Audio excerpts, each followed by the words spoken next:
Today's Monday, another day na naman mga guys. Dahil Tuesday ay pasukan na ng nila. Dahil pasukan na nga bukas niyaya ko si Shek Shek para mag-grocery kami challenge ko nga siya na mamili siya ng mga gusto niyang baon pero hanggang 2K lang ang budget namin. Alam niyo ba guys nung mga bata nung kami palang nag-aaral minsan wala nga kaming baon. Kumuha na nga kami ng mandmamon para sa araw-araw niyang baon. Kumuha na nga din kami ng Goya Hazelnut lasang Nutella kasi siya. At syempre hindi makokompleto ang baon pag walang Yakult. Kumuha na nga din ako ng bossing hotdog para sa ulam at pangbento baon serye niya. Sumunod naman ay naghanap ako ng mas murang tissue para pang sip-sip ng mantika. Dahil 2,000 grocery challenge lang binabudget na lang namin ang pera namin dahil just ko, sobrang mahal ba naman ang bilihin ngayon ang 1,000 pesos kakaunti na nga ang mabibili. Sinong relate dyan sa inyo mga Mars? Kumuha na din nga ako ng alcohol. Sunod naman namin tinignan ay ang face mask pambata pero dahil meho mas mura sa Shopee na pagdesisyonan ko na ngang mag-Shopee na lang para door-to-door delivery. Kaya nagpas na lang kami at pumunta na nga kami sa section ng mga sabon dahil yun ay primary needs natin mga mommy. Kumuha na nga ako ng Safeguard bath soap at Cala powder para sa araw-araw na labada dahil yung anak ko at tatay niya Diyos ko. 3 beses ba naman magpalit sa isang araw samantalang ang mommy nyo eto nagtitipid every other day pa nga naliligo.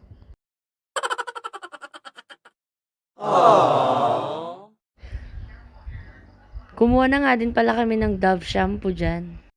Dahil yung shampoo yan lang yung nagtatagal sa buhok ko. Kahit 24 hours na malambot at mabango pa din.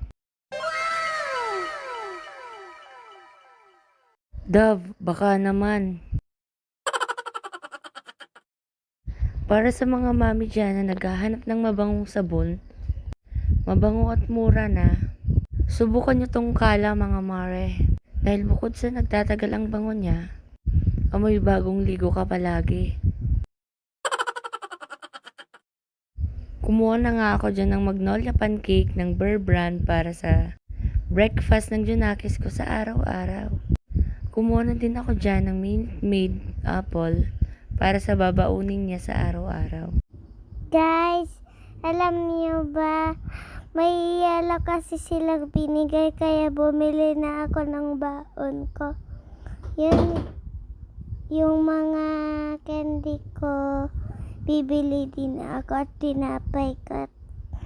Yun at juice ko, teacherya ko.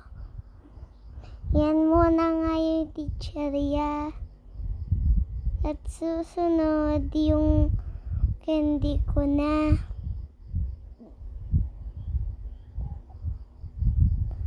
At sabi ko nga kay mami, punta kami doon. At yun, may naghahanap pa lang ako. Bigla ako nakakita.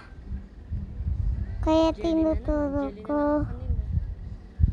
At sabi ni mami, isa lang daw.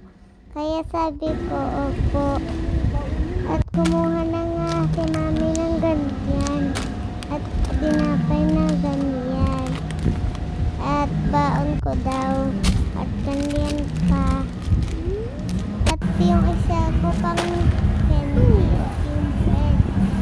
At